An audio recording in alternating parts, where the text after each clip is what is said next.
मित्रांनो, आपले स्वागत आहे विठ्ठल पुंगळे या ॲपवरती. मित्रांनो, आता पुढचा मुद्दा येतो चंद्र. पृथ्वीचा नैसर्गिक उपग्रह, ज्याला आपण नाव दिलेलं आहे चंद्र. हा आपला सूर्य आहे. सूर्याभोवती आपली पृथ्वी फिरत असते बघा, आणि या पृथ्वीभोवती आपला उपग्रह फिरत असतो चंद्र. चंद्र आपल्यापासून 3,84,000 किलोमीटर अंतरावरती आहे. चंद्र हा नैसर्गिक आपला उपग्रह आहे. उपग्रह दोन प्रकारचे असतात, एक नैसर्गिक उपग्रह आणि एक कृत्रिम उपग्रह. आपण जे काही इनसॅटचे सॅटेलाईटवरती पाठवतो ते पण पृथ्वीभोवतीच फिरत असतात, म्हणून त्यांनाही उपग्रहच म्हटलं जात असतं. परंतु ते आपण मानवनिर्मित केलेले आहेत, म्हणून त्याला मानवनिर्मित उपग्रह म्हटलं जात असतं. तसा चंद्र हा आपला नैसर्गिक उपग्रह आहे. आता हा उपग्रहसुद्धा आपल्या पृथ्वीभोवती फिरत असतो नैसर्गिक पद्धतीनं. मग आता ह्या उपग्रहाची निर्मितीचं कारण काय असलं पाहिजे? आता याबद्दल शास्त्रज्ञांमध्ये एकमत नाही. शास्त्रज्ञांमध्ये दोन गट आहेत. एक गट म्हणतात की या ठिकाणी ज्या पद्धतीनं बाकीचे ग्रह, लघुग्रह, उपग्रह, बट्टुग्रह तयार झाले त्याच पद्धतीनं सूर्यापासून आपला चंद्र निर्माण झाला असला पाहिजे. ठीक आहे, हे एका गटाचं मत आहे.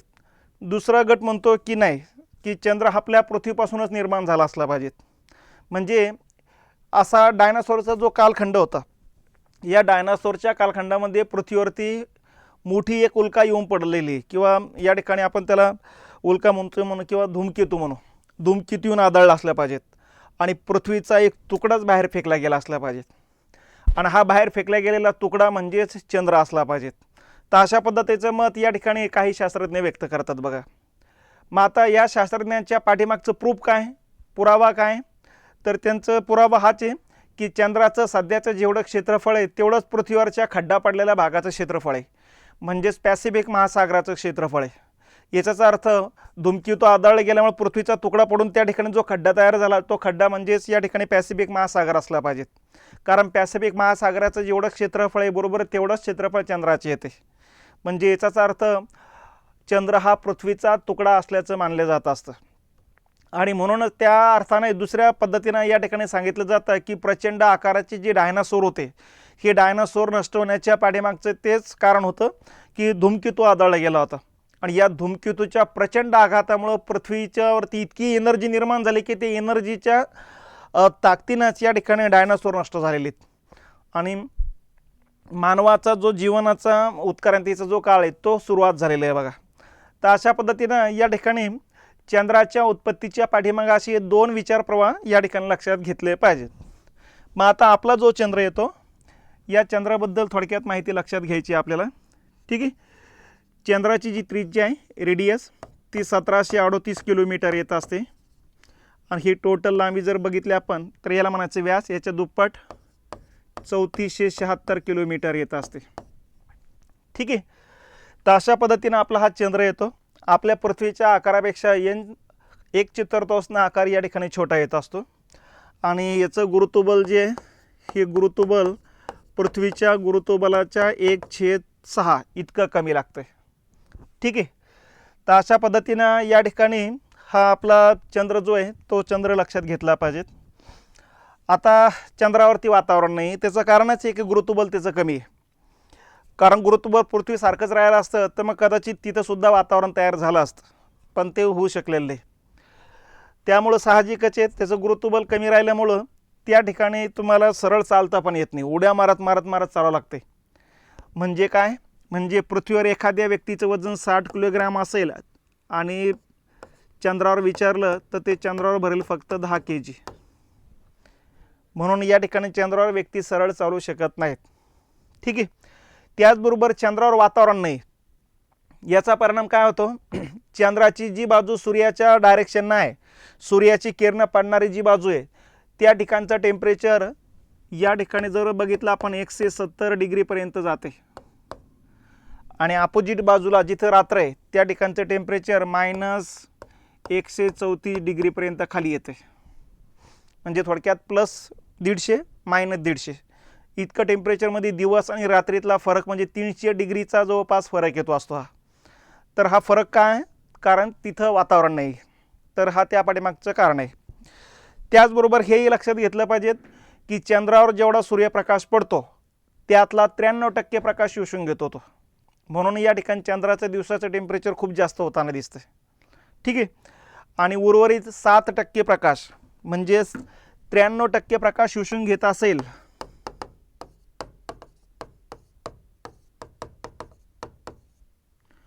तर उरलेला 7% प्रकाश हा या ठिकाणी परावर्तित केला जात असतो. ठीक आहे. या ठिकाणी हे लक्षात घेतलं पाहिजे. आणि म्हणून चंद्राचा प्रकाश आपल्याला आल्हाददायक का वाटतो त्या पाठीमागचं प्रमुख कारण काय असेल तर तो 7%च प्रकाश परावर्तित करत असतो, 100% परावर्तित करत नाही. आणि 100% जर परावर्तित झाला असता तर आपलं दिवसाचं आणि रात्रीचं तापमान सारखंच झालं असतं. ठीक आहे. तर ही एक वेगळ्या पद्धतीची एक गोष्ट लक्षात घेतली पाहिजे. दुसरा मुद्दा हा आहे की चंद्राचा जो भाग सूर्यासमोर येतो त्या डायरेक्शनने पृथ्वी समोर येत असतो बघा. मग पृथ्वीसमोर जो भाग येतो तो जास्तीत जास्त या ठिकाणी 58 ते 59% भाग आपल्याला जास्तीत जास्त दिसत असतो. उर्वरित या ठिकाणी 41 ते 42% भाग कधीच दिसत नसतो. का दिसत नसतो? कारण चंद्राचा स्वतःभोवती फिरण्याचा कालावधी म्हणजे परिवलनाचा कालावधी आणि चंद्राचा पृथ्वीभोवती फिरण्याचा कालावधी म्हणजेच परिभ्रमणाचा कालावधी सारखाचे. सारखाचे म्हणजे किती आहे? 27 दिवस 7 तास 43 मिनिट इतका हा कालावधी येत असतो बघा. ठीक आहे. मग आता याचा परिणाम काय होतो ते लक्षात घेतलं पाहिजे. परिवलन परिभ्रमण कालावधी सारखाच असल्यामुळं चंद्राची जी बाजू आपल्या डायरेक्शनला असते तीच बाजू कायमस्वरूपी आपल्या डायरेक्शनला राहते. ठीक आहे. ही बाजू आपल्याला कधी दिसत नसते. ही बाजू का दिसत नसते? कारण परिवलन आणि परिभ्रमणाचा कालावधी सारखाच असतो, म्हणून ही बाजू आपल्याला कधी दिसत नसते. आणि ही बाजू म्हणजे किती टक्के? एकूण आकाराच्या जवळपास या ठिकाणी 41 ते 42% जे आपल्याला दिसत नाहीत. आणि किती टक्के भाग दिसते? एकूण आकाराच्या जवळपास 58 ते 59%च भाग दिसत असते. आणि हा 58 ते 59% भाग रोज दिसत नाही, तो पण पौर्णिमेच्या दिवशी दिसत असतो. ठीक आहे. पौर्णिमेनंतर हा भाग सुद्धा हळूहळू प्रकाशित भाग कमी कमी कमी दिसायला लागेल बघा. तर अशा पद्धतीनं या ठिकाणच्या या घटना लक्षात घेतल्या पाहिजेत. ठीक आहे. मग आता या ठिकाणी याचा परिणाम आणखीन हा पण होतो की ज्या पद्धतीनं चंद्राचा गुरुत्वबल पडून पृथ्वीवर भरती ओटी येत असते त्याच पद्धतीनं पृथ्वीचा सुद्धा चंद्रावर गुरुत्वबलाचा पगडा पडत असतो. नव्हे, चंद्राचा जेवढा पृथ्वीवर पडतो त्याच्या कितीतरी पटीनं आपला त्याच्यावर पडतो. आणि चंद्राचा पृथ्वीवर जो पडतो एकाच भागात पडत नाही, कारण पृथ्वी पण स्वतःभोवती गरगर फिरत असल्यामुळं आलटून पालटून एक एक भाग चंद्रासमोर येत असतो. पण पृथ्वीचा चंद्रावर एकाच भागात प्रभाव पडतो, कारण एकच बाजू पृथ्वीची डायरेक्शन नाही. आणि म्हणून आपल्या डायरेक्शनला जी बाजू चंद्राची आहे ती बाजू अशी पृथ्वीने खिचून खिचून खिचून खिचून फुगवटा तयार झालेला आहे. कधी पण आपण लचका तोडू शकतो इथपर्यंत ती आता येऊन पोहोचलेली आहे बघा. तर तुम्ही पौर्णिमेच्या दिवशी ज्यावेळेस चंद्राकडे बघता तर त्यावेळेस तुमच्या लक्षात येईल मध्ये वडाच्या झाडासारखा काळा काळा रंगाचा जो भाग दिसतो तो खडकाळ एरिया आहे आणि तो फुगवाटा आलेला एरिया आहे. आपल्या डायरेक्शन असं उंचवटाचं बनलेलं आहे, पर्वतासारखा बनत गेलेला आहे बघा तो. आता त्याचं मूळ कारण हेच आहे की पृथ्वीच्या गुरुत्वबलाचा पगडा त्या भागात पडलेला आहे. ठीक आहे. तर अशा पद्धतीनं हा आपला उपग्रह येतो असतो चंद्र. ठीक आहे. हा पृथ्वीभोवती फिरत असतो. पृथ्वीभोवती पश्चिमेकडून पूर्वेकडे फिरत असतो. असा पश्चिमेकडून पूर्वेकडे फिरत असताना काही वेळेस तो इथून जात असतो तर काही वेळेस तो इथून जात असतो. कारण चंद्र पृथ्वीभोवती फिरत असताना नियोजित आणि लंबवर्तुळाकार कक्षेत फिरत असतो. आणि कक्षा लंबवर्तुळाकार असल्यामुळं काही वेळेस या दोघातलं अंतर कमी होऊन जातं चंद्र आणि पृथ्वीतलं, आणि काही वेळेस हे अंतर जास्त होऊन जात असतं. अंतर वाढलं असेल या स्थितीला म्हणायचं अपभू स्थिती. ठीक आहे. अंतर कमी असेल त्याला म्हणायचं उपभू स्थिती. ठीक आहे. अपोगी पेरिगी असं त्याला नावं या ठिकाणी दिलं जात असतं. मग आता या ठिकाणी चंद्र जो आहे पृथ्वीभोवती फिरत असताना उपभू स्थितीतून ज्या वेळेस तो जातो त्यावेळेस चंद्राची परिभ्रमणाची गती जास्तीत जास्त असते. आणि ज्यावेळेस तो पृथ्वीपासून सर्वात दुरून जातो म्हणजे अपभू स्थितीतून जातो त्यावेळेस चंद्राची परिभ्रमणाची गती कमीत कमी असते. तर अशा पद्धतीनं चंद्राचे पृथ्वीभोवती फिरण्याची गती या गतीलाच म्हणायचं परिभ्रमणगती, आणि या परिभ्रमणगतीचे दोन भाग लक्षात घ्यायचे, उपभूस्थिती, अपभूस्थिती. ठीक आहे. मग आता या ठिकाणी लक्षात घेतलं पाहिजे की चंद्र जो आहे तो एका दिवसात फक्त 12 अंश फिरत असतो. ठीक आहे. 12 अंश फिरतोय म्हणजेच या ठिकाणी इथून इथपर्यंत येण्यासाठी 15 दिवस लागतात, इथून इथपर्यंत येण्यासाठी 15 दिवस म्हणजे 30 दिवस. मग 30 गुणिले 12, 12 त्रिक 36, 360 अंश होत आहे. टोटल एक राऊंड मारणं म्हणजे 360 अंश. याचाच अर्थ इथून इथपर्यंत येण्यासाठी 15 दिवस आणि हा 15 दिवसाचा कालावधी लागत असतो. ठीक आहे. मग आता या ठिकाणी आपण लक्षात घेतलं पाहिजे की चंद्र जो आहे तो या ठिकाणी दररोज 50 मिनिटं उशिरा उगवत असतो. आता 50 मिनिटं उशिरा का उगवतो तेही लक्षात घ्यायचं, पण त्या अगोदर हे लक्षात घ्या, चंद्र इथून इथपर्यंत येण्यासाठीचा जो कालावधी म्हणजे परिभ्रमणाचा कालावधी हा लागतो 27 दिवस 7 तास 43 मिनिटं. ठीक आहे. आता इथून इथपर्यंत येण्यासाठी 27 दिवस 7 तास लागत असताना आपण 30 दिवस पकडतो, कारण मी आत्ता सांगितलं इथून इथपर्यंत 15 दिवस आहे, इथून इथपर्यंत 15 दिवस आहे, याचा अर्थ हे 30 दिवस होत आहे. मग 30 दिवस माया असं सांगतोय, परंतु या ठिकाणी लिहून देताना सांगतोय 27 दिवस 7 तासच. मग ह्या गडबडी कुठे आहे ते पण लक्षात घेतलं पाहिजे. गडबडी एका दिवसात तो 12 अंश फिरत असतो. ठीक आहे. पण पृथ्वी जी आहे याच ठिकाणी राहत नाही. पृथ्वीसुद्धा सूर्याभोवती फिरू लागलीत आणि पृथ्वीची फिरण्याची गती पण प्रचंड आहे. एका मिनिटाला 1600 किलोमीटर फिरते ती. मग होतं काय, आता इथं समजून घ्यायचं, इथं संभाजीनगर आहे, इथं रात्रीचा भाग आहे पृथ्वीवरती. बरोबर संभाजीनगरला बघितलं आपण तर चंद्र बरोबर सायंकाळी 6 वाजता उगवताना दिसतोय आपल्याला. ठीक आहे. पौर्णिमेचा चंद्र आहे. आणि दुसऱ्या दिवशी पृथ्वी मग पुढं जाते. चंद्र हे पुढं जातो, पण चंद्र जातो 12 अंश पुढं, पृथ्वी जाते जवळपास 13 अंश पुढं. ठीक आहे. मग याचा परिणाम काय होतो, याचा परिणाम असा होतो की चंद्राला संभाजीनगरच्या समोरासमोर येण्यासाठी आणखीन 50 मिनिटं जास्त फिरावे लागतात. मग याचा परिणाम काय होतो की दुसऱ्या दिवशी चंद्र बरोबर संभाजीनगरच्या लोकांना 6:50 उगवताना दिसेल. म्हणजे रोज चंद्र 50-50 मिनिटं या ठिकाणी उशिरा उगवतं. त्याच्या पाठीमागचं प्रमुख कारण म्हणजे चंद्राला पृथ्वीच्या समोरासमोर येण्यासाठी 50 मिनिटं जास्त फिरावे लागतात. आणि चंद्र इथून इथपर्यंत येण्यासाठी 27 दिवस 7 तास लागतात. पण 30 दिवस का पकडतो, कारण इथं असताना आपल्याला पौर्णिमेचा चंद्र आहे आणि 27 दिवसामध्ये चंद्र इथं येईल, पण पृथ्वी इथं राहत नाही, पृथ्वी पार पुढे गेलेली असेल. आणि संभाजीनगरच्या समोरासमोर येण्यासाठी त्याला इथून इथपर्यंत जाणं गरजेचं आहे चंद्राला, आणि इथून इथपर्यंत जाण्यासाठी 2 दिवस 5 तास लागतात. मग हे 27 दिवस 7 तास आणि त्याच्यामध्ये ॲड करायचे 2 दिवस 5 तास. तर अशा पद्धतीने टोटल बेरीज जर केली तर हे होतात 29 दिवस 12 तास. मग 29.5 दिवस आहे. एक तर 29 पकडा किंवा 30 पकडा, आपण 30 पकडतो. तर त्या हिशोबानं पौर्णिमा टू पौर्णिमा असते 30 दिवसावर, परंतु चंद्राचा एका परिभ्रमणाचा कालावधी असतो 27 दिवस 7 तास. मग हे 2 दिवस 5 तास जे वाढलेले आहेत ते रोजच्या रोज 50 मिनिटं जे वाढले ते वाढीचा परिणाम येतो. ठीक आहे. तर अशा पद्धतीनं चंद्र दररोज 50 मिनिटं उशिरा उगत असतो.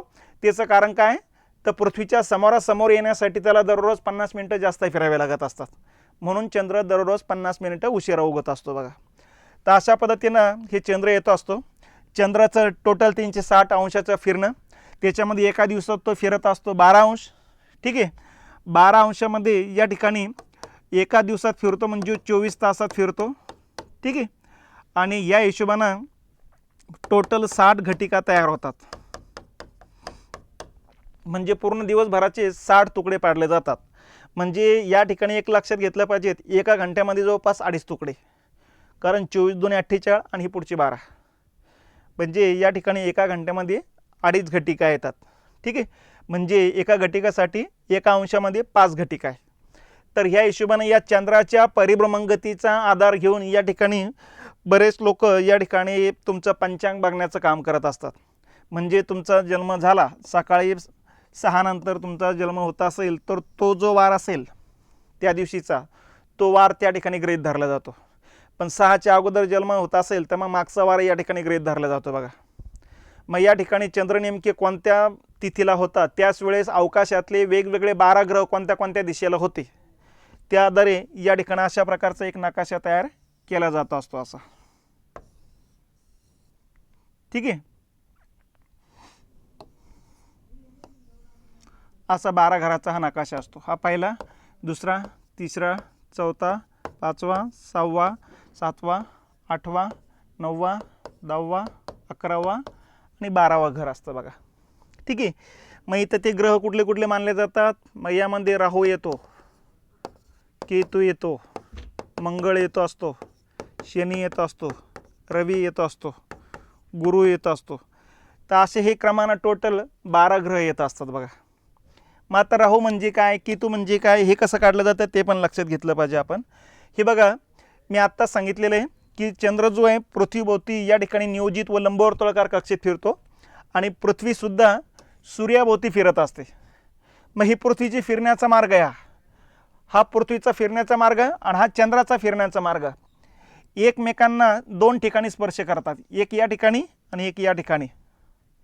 या ठिकाणाला म्हणायचं राहू आणि या ठिकाणाला म्हणायचं केतू.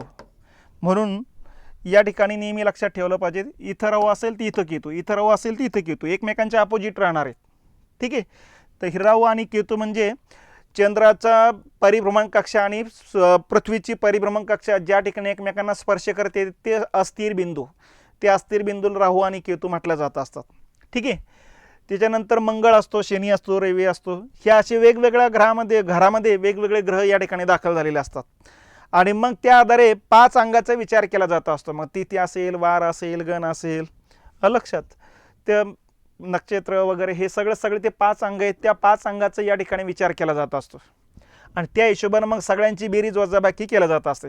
म्हणजे काय असतं बघा, 1 नंबरमध्ये जो ग्रह असतो त्या ग्रहाचा आधारे तो जन्माला येणारा बाळक जे असेल, मुलगा किंवा मुलगी, त्याचा स्वभाव कसा आहे ते ठरवलं जात असतं. 2 नंबरमध्ये जे काही या ठिकाणी ग्रह असेल तर त्या ग्रहाच्या आधारे तुमच्या जन्मामुळं तुमच्या आईवडिलाच्या जीवनामध्ये काय बदल होणार आहेत ते त्या ठिकाणी दाखवले जात असतात. तर असे प्रत्येक ग्रहाचे, प्रत्येक घराचे मध्ये जे काही ग्रह आहेत या ग्रहाचं वैशिष्ट्य ठरवलं जात असतात. त्याच्यानंतर पुढचा मुद्दा येतो की ही जेवढे ग्रह असतील ते प्लसमध्ये आहे की मायनसमध्ये आहे ते पण बघावं लागतात. ठीक आहे. आता उदाहरणार्थ मंगळ आहे. मंगळ आता इथं मंगळ असेल आणि मंगळ प्लसमध्ये आहे. मग आता प्लसमध्ये 10, 12, 15 जे असेल ते, याचा अर्थ हे आक्रमक व्यक्तिमत्व आहे. ठीक आहे. -10, 12 असेल तर न्यूनगंडानं भरलेला व्यक्ती आहे. ठीक आहे. शनी असेल +10, 12, 14 असेल तर ह्या व्यक्ती जे कामं करणार ते उलटे पालटे होणार आहेत, असं त्याचा अर्थ होतो. आणि तो मायनसमध्ये असेल तर याचा अर्थ या ठिकाणी त्याच्यामुळं त्याचे सगळे जवळपासचे गोत्यात येण्याची शक्यता जास्त असते. गुरु असेल, गुरु प्लसमध्ये असेल 12, 13, 14, याचा अर्थ या व्यक्तीला कमी श्रमामध्ये जास्त यश मिळणार आहे. आणि गुरु मायनसमध्ये असेल तर याचा अर्थ गुरु व्ययात आहे. याचा अर्थ या व्यक्तीला या ठिकाणी म्हणजे प्री मेन्स इंटरव्ह्यूपर्यंत जातून थोड्या मार्कांना थोडा उकून जातो. म्हणजे थोडक्यात काय, गुरु व्ययस्थानी असणे म्हणजे या ठिकाणी त्याची चांगली तयारी आहे पण थोडं कुठंतरी नशीब या ठिकाणी त्या माणसाला मागं ओढतं आहे बघा. म्हणून या ठिकाणी पदापर्यंत जाण्याचा प्रयत्न करतो तिथून मागे येतो, पदापर्यंत जाण्याचा प्रयत्न करतो तिथून मागे येतो. तर अशा पद्धतीनं समजून घ्यायचं गुरु व्ययात असणे म्हणतात. तर अशा पद्धतीनं हे ग्रह असतात. हे ग्रह कायमस्वरूपी ह्याच घरात राहत नाहीत. हे ग्रह या ठिकाणी 13 महिन्यानंतर 1 नंबरचा घरातला ग्रह 2 नंबरमध्ये जातो, 2चा 3मध्ये 1-1 पुढं सरकतात 13 महिन्यानंतर. मग आता आपण आज काढायला गेलो आणि आज आपल्याला जर 22 वर्षे होत असेल, मग या 22 वर्ष म्हणजे किती महिने गुणिले 12 करायचं म्हणजे महिन्यात रूपांतर करायचं आणि भागिले 13 करायचं म्हणजे 13 महिन्यानंतर घरं बदललेले म्हणजे किती घरं पुढे गेलेलं आहे तो आतापर्यंत 22 वर्षापर्यंत इथं येऊन पोहोचायचं जिथे आले तिथं. आणि तिथून पुढं मग या ठिकाणी आणखीन आडवे उभ्याचं बेरीज करत चालायची बघा. मग पुढचं आणखीन 13 महिने तुमचे प्लसमध्ये असणारे की मायनसमध्ये असणारे या ठिकाणी काढलं जात असतं बघा. ठीक आहे. तर ज्योतिष्य काढण्याच्या ज्या काही पद्धती आहेत, ज्योतिष ठरवण्याच्या पद्धती वेगवेगळ्या देशामध्ये वेगवेगळ्या पद्धती आहेत. ही एक पद्धती आपली कुंडली काढणे म्हणतो आपण, पंचांग बघितणे. हस्तरेषा असते बघा, ती एक पद्धत असते. तुमच्या डोळ्याच्या बुबुळावरून बरेच जण काढत असतात. तुमच्या हँडरायटिंगवरून सुद्धा बरेच जण या ठिकाणी ठरवत असतात. त्याच्यानंतर या ठिकाणी जपानची जी काही होडोशिडो पद्धत असते बघा, ती एक पद्धत लक्षात घेतली पाहिजे. ती तुमच्या जन्माच्या तारखेवरून काढलं जातं असते. ते असे 9 घरं या ठिकाणी ते पकडले जातात बघा. ठीक आहे. यामध्ये 1 नंबरचं घर असतं, इथं 2 नंबर असतो, इथं 3 नंबर, इथं 4 नंबर, इथं 5, इथं 6, इथं 7, इथं 8 आणि इथं 9. प्रत्येकाची बेरीज 15 येत असते बघा. ही जपानची पद्धत आहे. ठीक आहे. या पद्धतीनं 15 येते बेरीज, 13 आणि 2 15, हिची पण 15ची येते, हिची बेरीज पण 15 येते, अशी बेरीज पण 15 येते, 6 आणि 7 13, 14 15, हिची बेरीज पण 15 येते, हिची बेरीज पण 15 येते. त्याचबरोबर या ठिकाणी अशी बेरीज पण 15 येते, अशी बेरीज पण 15 येते. तर अशा पद्धतीनं या ठिकाणचे ही स्थिती असते. मग आता या ठिकाणी तुमचा जन्म समजून घ्यायचा झालेला आहे 23/8/2004 असा तुमचा जन्म झालेला आहे. मग आता इथं किती तारीख आहे? 23 म्हणजे 2 आणि 3 आहे. मग इथं लिहिलं जातं बघा, इथं ही 2 तारीख आहे, इथं ही 3 तारीख आहे. म्हणजे ह्या तारखा या ठिकाणी तुमच्या याच्यामध्ये येऊ लागल्यात, बरोबर आहे. नंतर 8 तारीख आली, याला क्लिक करायचं. नंतर परत 2 तारीख आली, परत 2 करायला ह्याचे. नंतर डबल 0 आहे आणि 4 आली, मग ही क्लिक करायचं बघा. ठीक आहे. त्याच्यानंतर या दोघांची बेरीज किती होते? 5. मग याला पण क्लिक करून ठेवायची. आणि ही टोटल बेरीज किती होते? 5 आणि 8 आणि 4 12 13, 14 15, 15 आणि 19, 19 म्हणजेच 10, 10 म्हणजेच 1, हे 1 येतं. आता या ठिकाणी ज्या ज्या घरामध्ये या ठिकाणी तुमचे जन्मतारखेचं या ठिकाणी ते चिन्ह येतात, हे पण येतं, हे पण येतं, हे पण येतं, हे तिन्ही पण येत आहे, याचा अर्थ या ठिकाणी तुम्हाला लकी चान्सेस जास्त आहे बघा. याचा अर्थ तुम्ही तात्विक व्यक्ती आहात. ही तिन्ही येत असेल तर तात्विक व्यक्ती आहे. ही तिन्ही येत असेल तर इच्छाशक्ती तीव्र आहे. ही तिन्ही येत असेल तर तुम्ही कृतीवरती भर देणारे व्यक्ती आहे. ही तिन्ही पण येत असेल तर इंटेलेक्च्युअल पातळीवरती सगळ्यात चांगला व्यक्ती आहे. ही तिन्ही येत असेल इमोशनल व्यक्ती आहे. आणि ही तिन्ही येत असेल प्रॅक्टिकल व्यक्ती आहे. तर अशा पद्धतीनं या ठिकाणी धोरणात्मक निर्णय घ्यावे लागतात. प्रत्येक घराचं पण या ठिकाणी वेगवेगळे वैशिष्ट्य आहे, तेही लक्षात घेतलं पाहिजे तिथं. ठीक आहे. 3 नंबर असेल तुमचा येत असेल तर समजून घ्यायचं गुरुस्थानी आहे. याचा अर्थ लिखापडीत ज्ञान असलेला व्यक्तिमत्व मानलं जात असतं बघा. ठीक आहे. 6 किंवा 7 येत असेल तर बिझनेसमध्ये पुढे जाणारा व्यक्ती मानला जात असतो. तर या ठिकाणी 3 किंवा 4 आणि 6 आणि 7 यापैकी काहीतरी येत असेल तर तुम्हाला या ठिकाणी पैसा येत जाणार आहे. ठीक आहे. हे 2 पैकी कुठला असेल तर धंद्याच्या रूपाने येणार आहे. या 2 पैकी कुठला असेल तर नोकरी प्रशासन या रूपाने येणार आहेत, किंवा गुरुस्थानी असल्यामुळं ते शिक्षण लिखापडीतून येणार आहेत. ठीक आहे. हे तिन्ही पण असेल तर याला म्हणायचं सिल्वर चान्स, हे तिन्ही असेल याला म्हणायचं गोल्डन चान्स. तर या पद्धतीनं हे प्रत्येकाचे अर्थ या ठिकाणी समजून घेतले पाहिजेत. आता या ठिकाणी जर बघितलं आपण यांचं 6 पण नाही, 7 पण नाही, ठीक आहे, 9 पण नाही आहे. मग याचा अर्थ काय होतं? हे 2 या ठिकाणी येत आहे, याचा अर्थ इंटेलेक्च्युअल पातळीवरती बऱ्यापैकी आहे. याच्यामध्ये पण 2 येतात म्हणजे इमोशनल पातळीवर पण बऱ्यापैकी व्यक्ती आहे. याच्यामध्ये पण 2च येतात म्हणजे या ठिकाणी प्रॅक्टिकलमध्ये पण बऱ्यापैकी व्यक्ती आहे. या व्यक्तीचं या ठिकाणी असं जर बघितलं तर असा चान्स नाही आहे, ह्या असा चान्स आहे, म्हणजे सिल्वर चान्स या व्यक्तीला एक जीवनामध्ये आहे. तर अशा पद्धतीनं या ठिकाणची या सगळ्या घडामोडी लक्षात ठेवल्या पाहिजेत. आता ह्या व्यक्तिमत्वाला या ठिकाणी 4 पण आहे, 3 पण आहे, याचा अर्थ पैसा कुठेही कमी पडणार नाही. म्हणजे इंटेलेक्च्युअल पातळीवरती पण चांगला आहे, शिक्षण क्षेत्राशी रिलेटेड आहे, गुरुस्थानी येत असल्यामुळं समजून सांगणारे व्यक्तिमत्व आहे. ठीक आहे. आणि दोन्ही मार्गानं तो पैसा कमवू शकतो बघा. तर या पद्धतीनं या ठिकाणची ही स्थिती लक्षात घेतली पाहिजेत. आणि ही तिन्ही पण येत असल्यामुळं याचं जमिनीलगतचं मोठं घर असण्याची शक्यता जास्त आहे. तर ह्या अशा पद्धतीनं या ठिकाणी जपानची जी काही होडोशिडो पद्धत आहे, या पद्धतीनं सुद्धा या ठिकाणी ज्योतिषी किंवा भविष्य बघितलं जात असतं. तर थोडक्यात सांगायचा उद्देश हाच आहे की ह्या सगळ्या पद्धती चंद्राच्या परिभ्रमण गतीच्या आधारे या ठिकाणी भविष्य काढण्याच्या पद्धती वेगवेगळ्या देशांना डेव्हलप केलेल्या आहेत. तर डेव्हलप झालेल्या या पद्धती या ठिकाणी लक्षात घेतल्या पाहिजेत. आता त्याच्या सत्यता किती आहे हा एक मोठा मुद्दा आहे. 2000ला मुरली मनोहर जोशी हे मानव संसाधन विकास मंत्री होते अटल बिहारी वाजपेयी यांच्या सरकारमध्ये.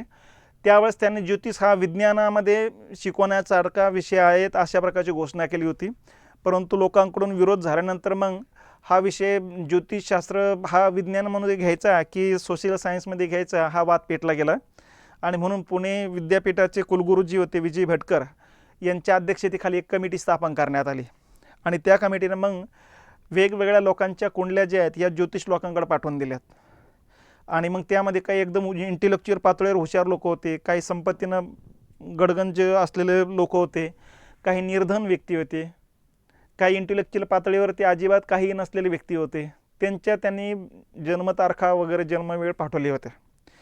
आणि मग ते जे काही निष्कर्ते त्यांनी सगळ्या व्यक्तीचे पाठवलेत ते 60% बरोबर आलेत. ठीक आहे. आता 60% बरोबर आले याचाच अर्थ त्याच्यामध्ये काहीतरी तथ्यांश आहे. हा पहिला मुद्दा. दुसरा मुद्दा आहे 100% बरोबर आलेले नाही, याचा अर्थ ते काही सायन्स नाही. 2 आणि 2 4च व्हायला पाहिजेत, 5 नाही 3 पण नाही. बरोबर आहे. तर या पद्धतीनं या ठिकाणी ते सायन्समध्ये बसवता आलं नाही आणि म्हणून सायन्सचा तो भाग न ठेवता तो सामाजिक शास्त्राचा एक भाग ठेवून देण्यात आलेला आहे. तर याच्यावरती मग बऱ्याच जणांनी चर्चा केली, चला 60% कोणा बरोबर येतच ना, म्हणजे एकदम खोटं पण नाही. तर अशा प्रकारचे प्रत्येक जणांनी आपापले समाधान करून घ्यायला सुरुवात केलेली आहे. तर या पद्धतीनं चंद्राच्या परिभ्रमणाचा हा परिणाम या ठिकाणी आपण लक्षात घेतले पाहिजेत. मग आपण आता या ठिकाणी जे काही बघतोय चंद्राची सामान्य माहिती बघतोय बघा.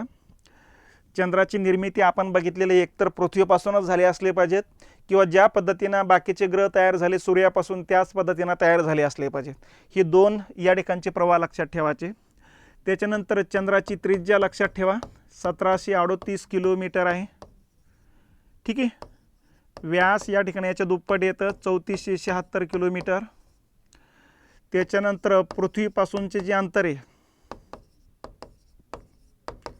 हे सरासरी अंतर येतं 3.84 लाख किलोमीटर. उपभूस्थितीमध्ये आणखीन कमी होऊन जाणार आणि अपभूस्थितीमध्ये जास्त होणार. मग उपभूस्थितीमध्ये हे अंतर जर बघितलं आपण तर 3,56,000 किलोमीटर असणार आहे आणि अपभूस्थितीमध्ये जर आपण बघितलं हे अंतर 4,06,000 किलोमीटर असतं. ठीक आहे. चंद्राचा जो प्रकाश आहे, चंद्राचा प्रकाश पृथ्वीवर येण्यासाठी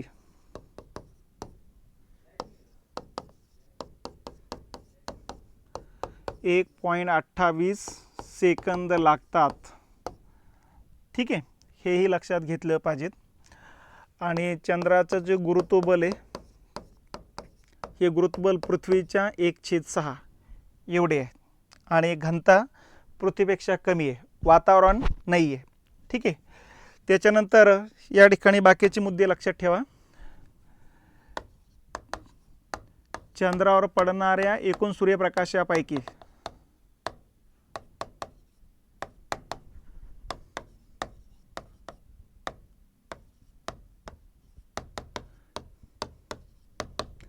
%93 प्रकाश चंद्र शोषून घेतो.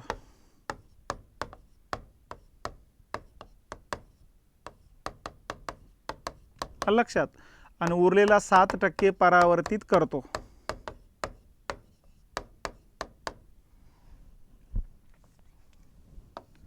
ठीक आहे. त्याचबरोबर हे लक्षात घ्या चंद्राचे जे तापमान आहे हे तापमान या ठिकाणी जवळपास 170 दिवसाचे, रात्रीचे जे तापमान आहे -135 डिग्री असते बघा.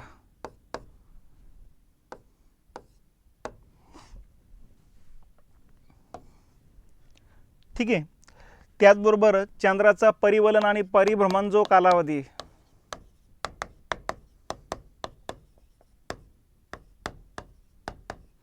हा कालावधी येतो 27 दिवस 7 तास आणि 43 मिनिटे. त्याचबरोबर चंद्राला पृथ्वीच्या समोरासमोर येण्यासाठी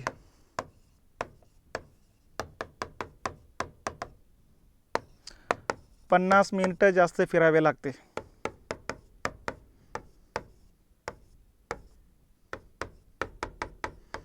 आणि म्हणून चंद्र 50 मिनिटं उशिरा उगवताना दिसतो.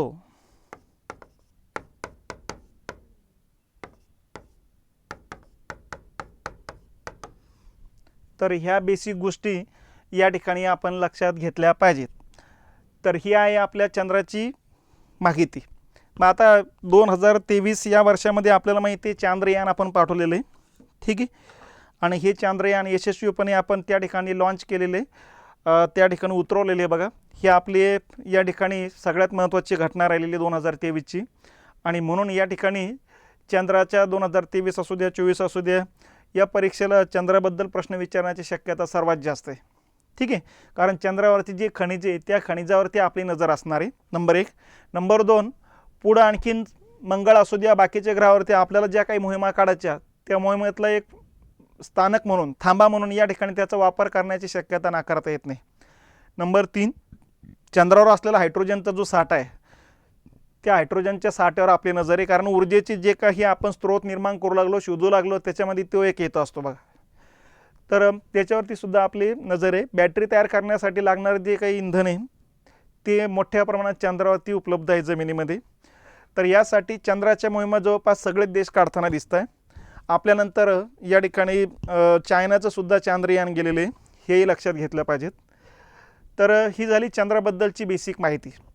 आता पुढच्या लेक्चरमध्ये चंद्राच्या परिभ्रमणगतीचे काय काय परिणाम होतात ते परिणाम आपल्याला या ठिकाणी लक्षात घ्यायचे.